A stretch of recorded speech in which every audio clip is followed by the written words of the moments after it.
যেটা আমার ফিলোসফি ছিল শুরু থেকেই যে আমি ওই ইন্ডিয়ার মার্কেটের আমি হচ্ছে পিছনে দৌড়াবো না।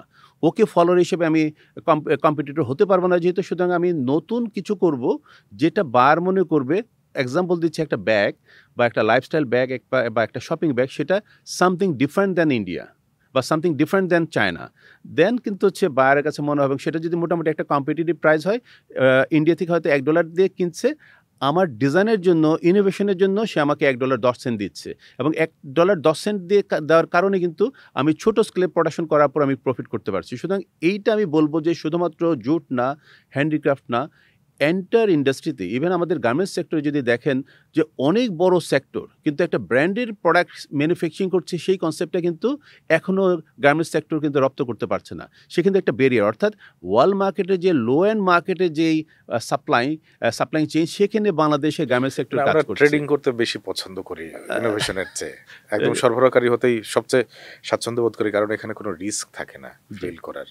এবং সেক্ষেত্রে আমি বলবো যে আমি যদি ভিয়েতনামের কথা বলি, ভিয়েতনাম হচ্ছে ডিজাইনের ব্যাপারে ফোকাস করছে, রিসার্চের ব্যাপারে ফোকাস করছে এবং মার্কেটে তারা ডিজাইন প্রোডাক্ট দিচ্ছে। চায়নাতে একসময় হচ্ছে লো এন্ড প্রোডাক্টগুলি তারাও দিত, এখন কিন্তু গ্র্যাজুয়ালি তারা ফোকাস করছে কীভাবে মিড এন্ড বা হাই এন্ড মার্কেটে তারা কীভাবে রিচ করতে পারে, তারা ব্র্যান্ডিংয়ের সাথে তারা রিলেশন ডেভেলপ করে তারা সাপ্লাই করছে। অর্থাৎ আমি বলতে চাচ্ছি যে আমাদের এখানে একটা বড় সুযোগ আছে যে আমাদের এন্টারপ্রেনাররা নতুন, ফ্রেশ, তারা যদি একটু ইনোভেটিভ চিন্তা করে, এখন হচ্ছে অনলাইন প্ল্যাটফর্মটা অনেক শক্তিশালী। এখানে হচ্ছে রিসার্চ করার যথেষ্ট সুযোগ আছে। আমাদের সময় কিন্তু সে ধরনের সুযোগটা ছিল না। আমরা ফিজিক্যালি ভিজিট করে আমরা শেখার চেষ্টা করেছি এবং যেটা শিখেছি বা শিখতে পেরেছি সেটা আবার অ্যাপ্লাই করেছি। এখন কিন্তু গুগলে সার্চ করলে আমরা অনেক কিছুই পাচ্ছি। সুতরাং এই জায়গাতে আমি বলব যে উদ্যোক্তাদের একটা বড় মিসিং আছে। আমরা ফেসবুকে যে পরিমাণ সময় নষ্ট করে ইয়াং উদ্যোক্তারা সেই সময়টা যদি অন্তত প্রোডাক্ট ডেভেলপমেন্টে বা রিসার্চে যদি ওয়ার্ল্ড মার্কেটে কী ধরনের প্রোডাক্টগুলো সেল হচ্ছে, তার কালার কি, তার ডিজাইন কি, তার ফিনিশিং কি, এই বিষয়গুলোকে যদি তারা শুরুতে অ্যাডভান্স স্টেজে যদি একটা আন্ডারস্ট্যান্ডিং লেভেলে নিয়ে আসে অ্যান্ড দেন তারা যদি বিনিয়োগ করে, ইনোভেটিভ হয়, মার্কেটে নতুন কিছু আসে, সেটা আপনি দেখেন বাংলাদেশের মার্কেটে, লোকাল মার্কেটে একটা হিউজ মার্কেট আছে, 18 কোটি দেশের দেশের মার্কেট এখানে। সুতরাং এখানে মানে আমি বলব যে অনেক কিছু হচ্ছে ইম্পোর্ট হচ্ছে, সেই জায়গাতে কিন্তু এই ইম্পোর্টের প্রোডাক্ট যে খুব আধুনিক বা খুব কোয়ালিটি সম্পন্ন তা কিন্তু না।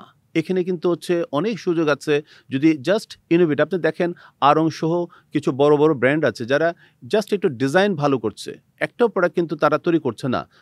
99% প্রোডাক্টই তারা হচ্ছে সাপ্লায়ার থেকে নিচ্ছে, কিন্তু তাদের মূল রোলটা হচ্ছে তারা ডিজাইন সাপোর্ট দিচ্ছে সাপ্লায়ারকে, তারা কোয়ালিটি কন্ট্রোল করছে নিজস্ব ব্যবস্থাপনায় এবং সেটাকে প্রপারলি একটা ভালো অ্যাপ্রোচে তারা মার্কেটিং করছে। সুতরাং এই যে অ্যাপ্রোচটা, এই ধরনের অ্যাপ্রোচ কিন্তু আমাদের নতুন নতুন উদ্যোক্তাদের সুযোগটা যেটা আছে যে তারা শুরুতেই এই অল্প পুঁজি নিয়ে যেহেতু শুরু করে বাংলাদেশের আর্থসামাজিক অবস্থার কারণে, সুতরাং তারা যদি একটু ক্রিয়েটিভ প্রোডাক্ট করে, ইনোভেটিভ প্রোডাক্ট করে, মানুষের মধ্যে যদি একটা ডিফারেন্ট টেস্ট তারা দিতে পারে, আমি তো বিশ্বাস করি লোকাল মার্কেটও তারা শুরুটা ভালোভাবে করতে পারবে।